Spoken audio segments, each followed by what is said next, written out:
Pagi hari ini saya akan melanjutkan sesi khotbah yang terambil dari Wahyu pasal 2 dan 3, secara khusus surat kepada ketujuh jemaat. Dan pagi ini kita akan membahas surat kepada jemaat di Sardis, ya. Nah, mari kita buka Alkitab kita di dalam Wahyu pasal 3 ayat 1 sampai 6. Wahyu pasal 3 ayat 1 sampai 6. Ya. Demikian firman Tuhan, tuliskanlah kepada malaikat jemaat di Sardis, inilah firman Dia yang memiliki ketujuh roh Allah dan ketujuh bintang itu. Aku tahu segala pekerjaanmu. Engkau dikatakan hidup, padahal engkau mati. Bangunlah dan kuatkanlah apa yang masih tinggal, yang sudah hampir mati. Sebab tidak satu pun dari pekerjaanmu aku dapati sempurna di hadapan Allahku. Karena itu ingatlah apa yang kau telah menerima dan mendengarnya. Turutilah itu dan bertobatlah. Karena jikalau engkau tidak berjaga-jaga, aku akan datang seperti pencuri, dan engkau tidak tahu kapan saatnya aku tiba-tiba datang kepadamu. Tetapi di Sardis ada beberapa orang yang tidak mencemarkan pakaiannya. Mereka akan berjalan dengan aku dalam pakaian putih, karena mereka layak untuk itu. Siapa yang menang, kepadanya akan dikenakan pakaian putih yang demikian. Aku tidak akan menghapus namanya dari kitab kehidupan, melainkan aku akan mengaku namanya di hadapan Bapakku dan di hadapan para malaikatnya. Siapa bertelinga, hendaklah ia mendengarkan apa yang dikatakan Roh kepada jemaat-jemaat. Ya, puji Tuhan, saudara. Pagi hari ini, ya, kita akan belajar dari surat kepada jemaat di Sardis ini, ya. Nah, pertama-tama seperti biasanya kita akan melihat bagaimana Kristus digambarkan kepada jemaat di Sardis, ya. Tolong bantu dulu. Ini aja. Ya. Pertama-tama kita akan melihat bagaimana Kristus digambarkan kepada jemaat di Sardis. Di ayat 1 dikatakan, inilah firman Dia. Dia di sini tentu saja Kristus yang memiliki ketujuh roh Allah dan ketujuh bintang itu. Dikatakan di sini bahwa Kristus memiliki ketujuh roh Allah dan ketujuh bintang itu. Saudara-saudara, ya, gambaran Kristus yang diberitakan kepada jemaat di Sardis itu sedikit mirip dengan gambaran Kristus yang diberitakan kepada jemaat di Efesus, saudara. Ya. Nah, apa makna bahwa Kristus memiliki ketujuh roh Allah dan ketujuh bintang? Sekali lagi ini berbicara tentang Kristus yang memiliki otoritas sempurna. Ini tidak sedang berbicara bahwa roh Tuhan itu ada 7, ya. Kita harus pahami, ini bukan dalam pengertian numerik atau bilangan jumlah, bukan. Angka 7 selalu memiliki makna yang khusus dalam pemikiran orang-orang Yahudi pada masa itu. Dan angka 7 selalu mewakili kesempurnaan. Angka 7 selalu mewakili kepenuhan. Ya, jadi Allah Yesus yang memiliki ketujuh roh Allah dan ketujuh bintang, saudara-saudara, itu sedang berbicara bahwa Yesus yang memiliki otoritas yang sempurna, ya. Yesus yang memiliki otoritas yang lengkap, yang penuh atas jemaatnya, yang ke-7 bintang itu bicara tentang jemaat Tuhan, atas jemaatnya, atas gereja, atas dunia, melalui pekerjaan rohnya. Itu sebabnya hari ini saudara-saudara, kehadiran Allah di tengah-tengah umatnya itu ditandai dengan kehadiran Roh Kudus di dalam kehidupan kita. Makanya di dalam Yohanes pasal 14, ketika Yesus sedang mempersiapkan murid-muridnya karena nanti dia akan naik ke sorga setelah kebangkitannya, dia berkata, ya, aku akan meminta kepada Bapa supaya Bapa mengutus Roh Kudus dalam namaku, katanya. Penolong yang sama dengan Kristus. Jadi sekali lagi, Yesus yang digambarkan memiliki ke-7 roh Allah dan ke-7 bintang itu, ini bicara tentang otoritas sempurna dari Yesus, otoritas yang penuh yang dimiliki oleh Yesus, yang memerintah atas gerejanya, yang memerintah atas dunia, dan tidak ada satupun otoritas yang lain yang ada di alam semesta ini yang dapat menandingi otoritas dari Tuhan.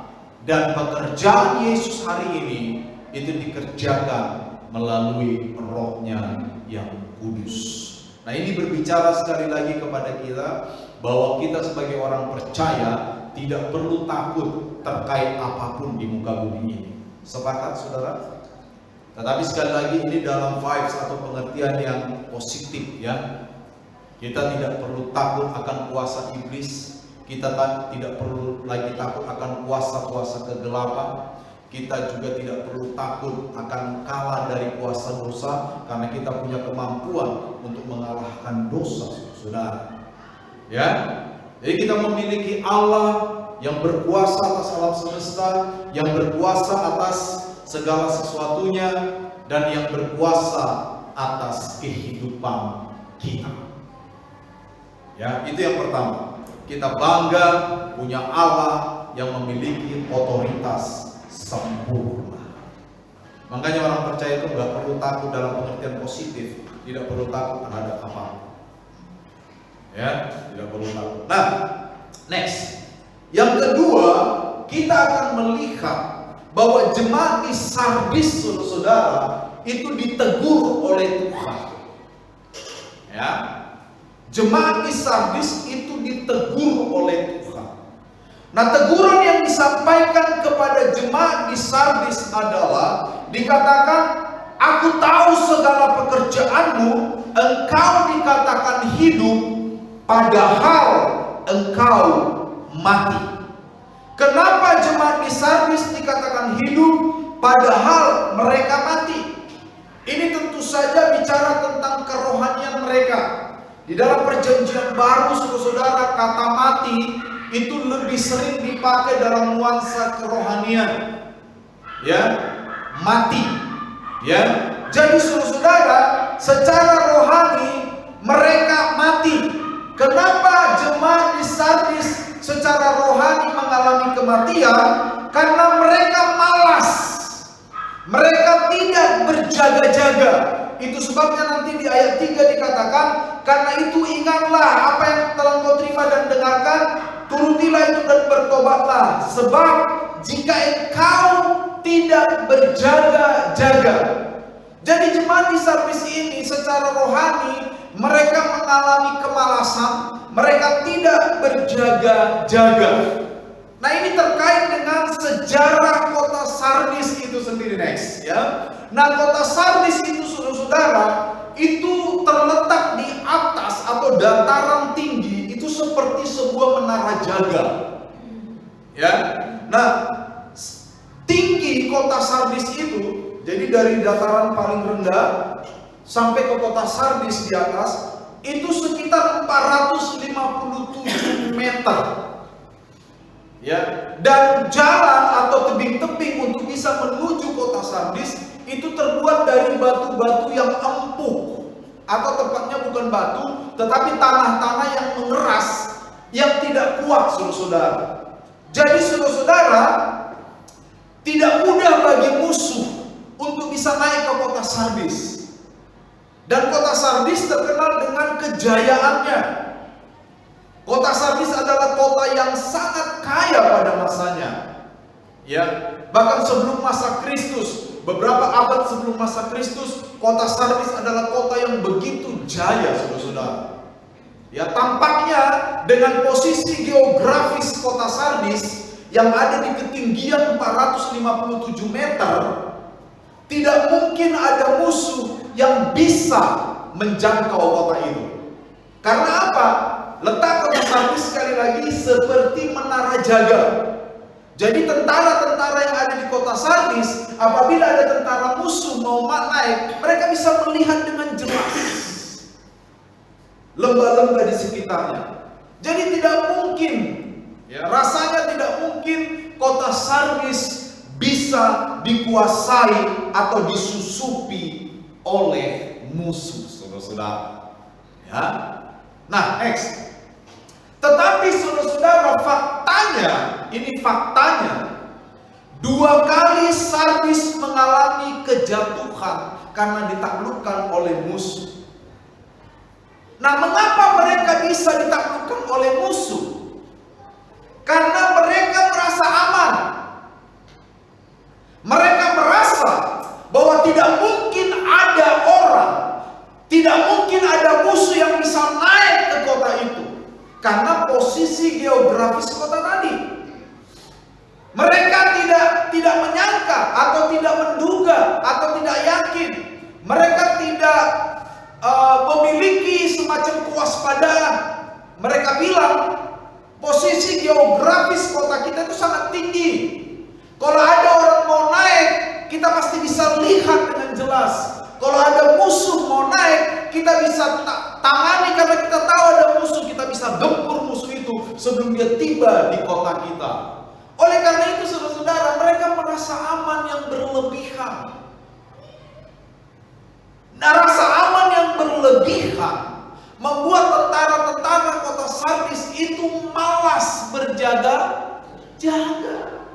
Mereka berpikir tidak mungkin ada musuh yang bisa naik ke kota ini. Jadi udah gak perlu dijaga, santai saja bro, ya kan? Tidak mungkin kita jatuh. Kalau kota lain oke lah bisa jatuh diserang musuh karena letaknya rendah. Kota kita bayangkan 457 meter dari daratan, gak bisa musuh. Mana tebing-tebing itu juga empuk. Kalau ada orang naik pasti jatuh, ya kan? Pasti jatuh. Tetapi sekali lagi faktanya 2 kali kota Sardis mengalami kejatuhan karena mereka merasa aman. Mereka merasa sangat aman. Perasaan yang sangat aman membuat mereka malas berjaga-jaga. Satu kali saudara-saudara, Raja Sardis namanya Croesus mau menyerang ke Persia, saudara-saudara. Singkat cerita, Raja Sardis kalah karena Persia lebih kuat. Raja Persia yang bernama Cyrus menyerang Sardis.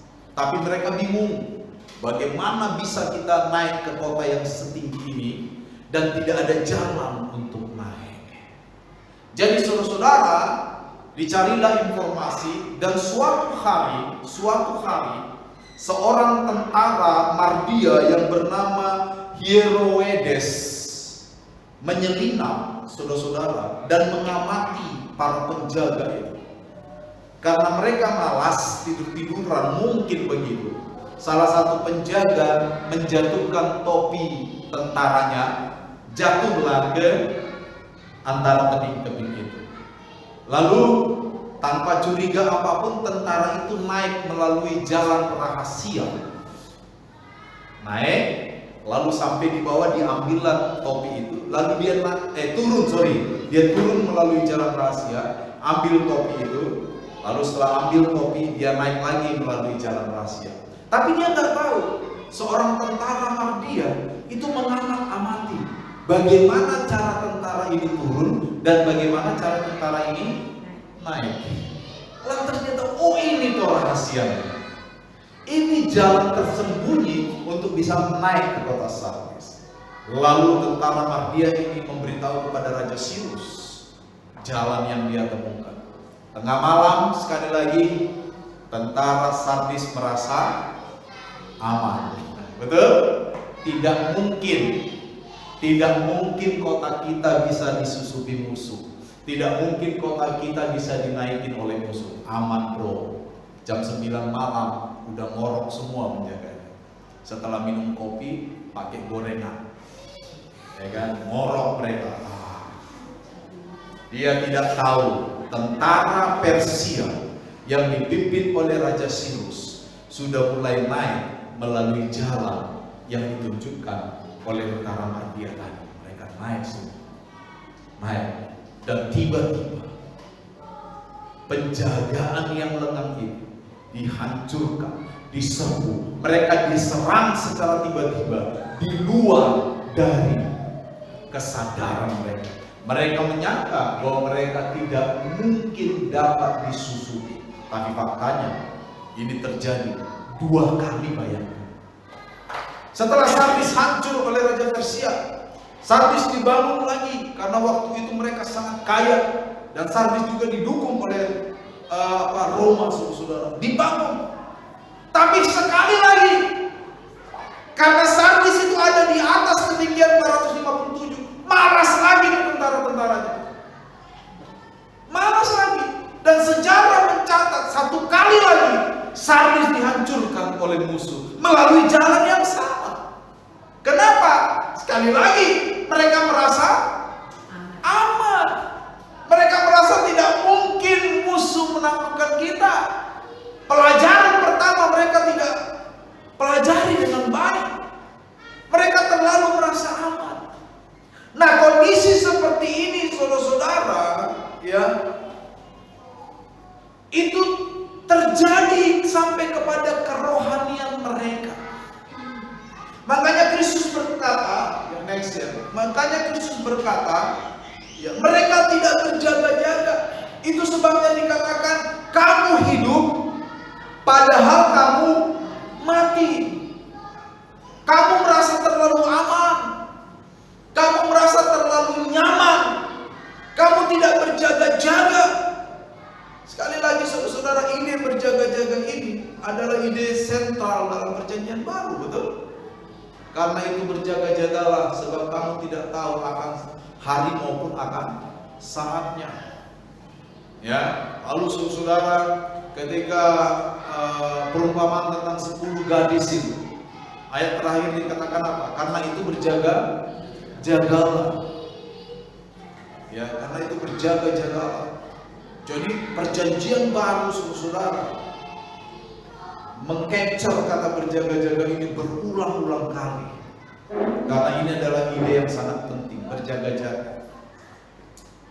Kalau kita belajar dari Sardis ini dan kita mau bawa ini kepada kehidupan kita hari ini, ya, betapa banyaknya anak-anak Tuhan hari ini yang kadang merasa begitu nyaman karena apapun, lalu mereka tidak lagi waspada terhadap kejatuhan. Betul? Terlalu nyaman. Ekonomi yang membaik kadang membuat kita terlalu nyaman. Uang cukup, apapun yang kita mau beli ada, pekerjaan baik, pekerjaan meningkat, dan kita tidak tahu bahwa itu semua karena Tuhan. Lalu kita merasa aman, merasa tidak ada satupun yang dapat menjatuhkan kita, seperti kondisi kota Sardis. Kondisi kota Sardis membuat penduduknya merasa sangat aman, aman yang berlebihan, sehingga mereka malas berjaga-jaga. Tentaranya malas berjaga-jaga. Hati-hati, kondisi kerohanian kita pun bisa mengalami hal yang sama. Ya. Kenyamanan bisa membuat kita terlalu merasa aman.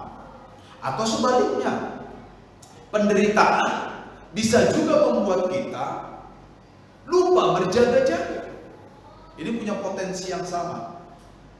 Makanya saudara, orang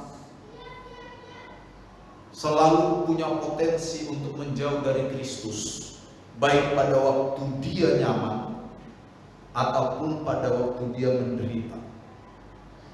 Pada waktu seseorang nyaman, dia punya potensi untuk jauh dari Kristus karena kenyamanan membuat dia terlena.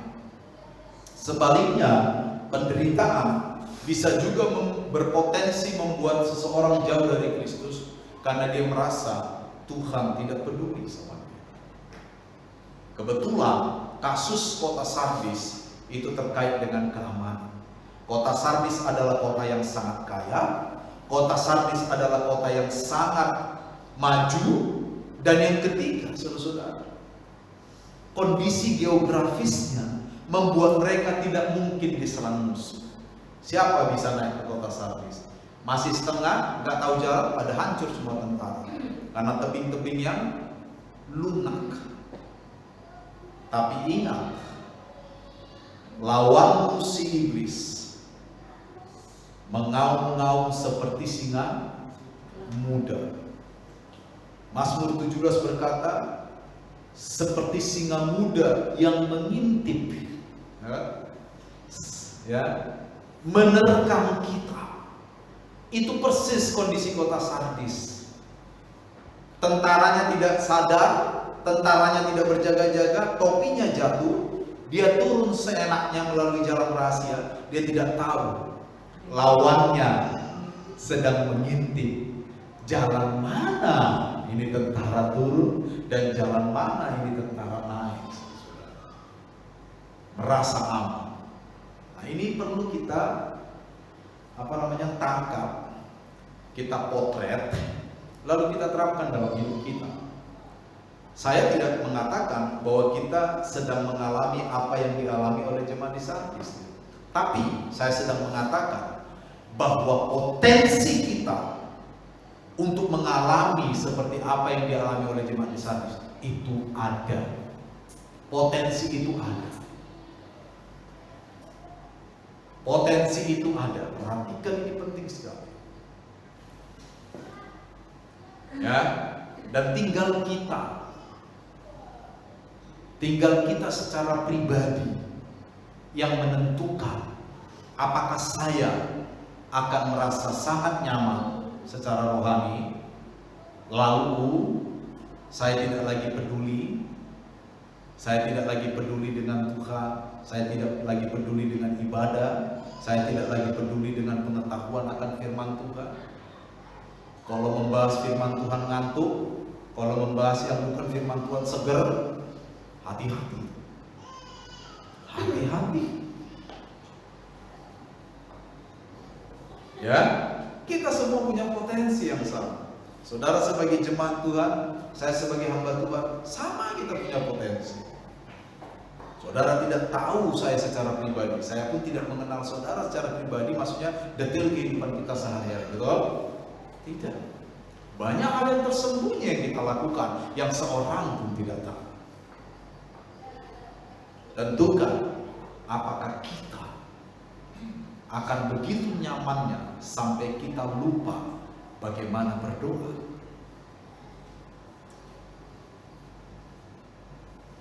Apakah kita sampai begitu nyamannya sampai kita tidak tahu lagi bagaimana wujud Alkitab karena kita nggak pernah baca Alkitab.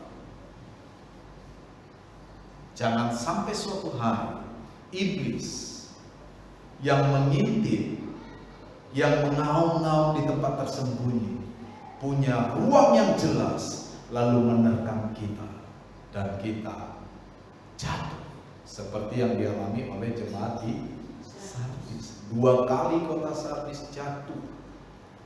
kota yang tidak mungkin dijatuhkan, tapi karena mereka malas, mereka merasa aman, mereka tidak lagi berjaga-jaga. Dan ini sama pesannya, persis sama seperti kisah 10 gadis kan. 10 gadis itu sama-sama gadis yang akan menari di pesta pernikahan. Mereka sama-sama punya niatan untuk menari. Mereka sama-sama membawa pelita itu. Mereka sama-sama punya pengetahuan tentang konsep pernikahan. Bahwa pengantin bisa saja datang tengah malam, bisa saja datang pagi subuh, bisa saja datang jam 10 dan sebagainya. Mereka punya pengetahuan. Tetapi 5 di antaranya tidak memakai pengetahuan itu sebagai bahan untuk mereka berjaga-jaga. 5 di antaranya disebut bodoh, moros. 5 di antaranya disebut pronimos, bijak. Kenapa bijak? Kenapa bodoh? Karena pengetahuan itu tidak digunakan untuk berjaga-jaga. Orang percaya yang memiliki banyak pengetahuan tentang firman Allah, tetapi tidak dipakai untuk berjaga-jaga, mereka pasti dikatakan bodoh. Tapi orang percaya yang punya pengetahuan firman Allah dan dipakai untuk berjaga-jaga, mereka adalah orang-orang yang bijaksana. Amin, saudara. Amin. Sedikit tentang dosa. Saya pernah menggambarkan, saya lupa istilahnya di dalam psikologi. Ini ada istilahnya. Tetapi kisah tentang katak yang direbus. Masih ingat? Saya lupa sekali istilah psikologisnya apa. Tapi begini cerita. Menurut percobaan, ini percobaan dilakukan. Seekor katak apabila dimasukkan ke dalam air mendidih, maka katak itu akan selamat. Kenapa? Karena begitu dia dimasukkan ke air mendidih, dia langsung akan melompat keluar karena kepanasan, betul? Paling kakinya terluka, memar karena air panas, dibalut, dibawa UGD, selesai tuh katak, sembuh. Tapi bagaimana cara membuat katak mati tanpa dia sadar? Dilakukanlah percobaan. Ya, percobaannya begini. Ditangkaplah seekor katak, lalu diambil cawan yang besar. Cawan ini diisi dengan air jernih yang sedikit sejuk. Lalu diangkatlah air ini ke atas kompor yang sudah dihidupkan. Lalu dimasukkanlah katak ini ke dalam panci itu. Apa yang dilakukan katak? Dia akan berenang, menikmati air yang sejuk tadi, betul? Waktu terus berjalan, api kompor membuat perlahan-lahan air di dalam panci menjadi panas. Pertama-tama hangat. Karena katak adalah binatang amfibi.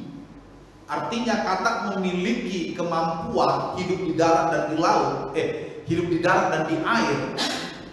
Dia juga punya kemampuan penyesuaian suhu badan. Jadi ketika air menjadi hangat, dia akan sesuaikan suhu badannya dan dia masih tetap menikmati itu. Ya. Terus air semakin panas, dia tetap bisa menyesuaikan suhu badan karena dimulai dari sejuk tadi, ya. Pelan. Tetapi akan ada satu titik di mana panas yang berasal dari air yang di kompor ini tidak bisa lagi ditahan oleh katak ini. Begitu tiba pada titik panas itu, katak ini sudah tidak bisa, dia ingin melompat keluar. Tapi apa yang terjadi? Dia tidak mampu melompat keluar. Kenapa? Karena tenaganya sudah habis untuk menyesuaikan dirinya dari awal tadi. Waktu dia hangat, dia sesuaikan dirinya. Terus begitu, tenaganya sudah habis. Apa yang terjadi? Begitu dia sadar bahwa ini akan membunuh dia, dan dia ingin keluar dari panci yang semakin lama semakin panas itu, dia tidak mampu melakukannya. Dia sudah kehabisan tenaga. Apa yang terjadi pada katak itu? Mati. Begitulah dosa membunuh kita. Begitulah kenyamanan yang tidak terkendali membunuh kita. Begitu kita nyaman, kita berselancar di kenyamanan ini. Kita tidak lagi bisa membedakan ini kenyamanan berpotensi membunuh saya apa tidak. Kita nyaman, kita tahu ini kenyamanan luar biasa kita nikmati. Oke, tidak salah menikmati kenyamanan. Tapi yang salah seperti jemaat di Sardis, kita menjadi malas secara rohani. Kita nyaman, badan kita sehat, karir kita bagus, uang kita bertambah banyak, ya, keluarga kita bahagia, ya, keluarga cemara. Kita tidak lagi membaca Alkitab, karena tanpa membaca Alkitab pun saya bahagia. Kita tidak lagi ke gereja, kita malas ke gereja, karena apa? Tanpa ke gereja pun saya tetap bahagia. Kita tidak sadar bahwa kenyamanan yang sedemikian pelan-pelan memanas. Begitu memanas, kita masih bisa menyesuaikan diri. Kita masih tidak sadar bahwa sebentar lagi kenyamanan yang berbentuk ini akan membunuh kita. Lama-kelamaan kenyamanan itu tetap ada dan membunuh kerohanian kita.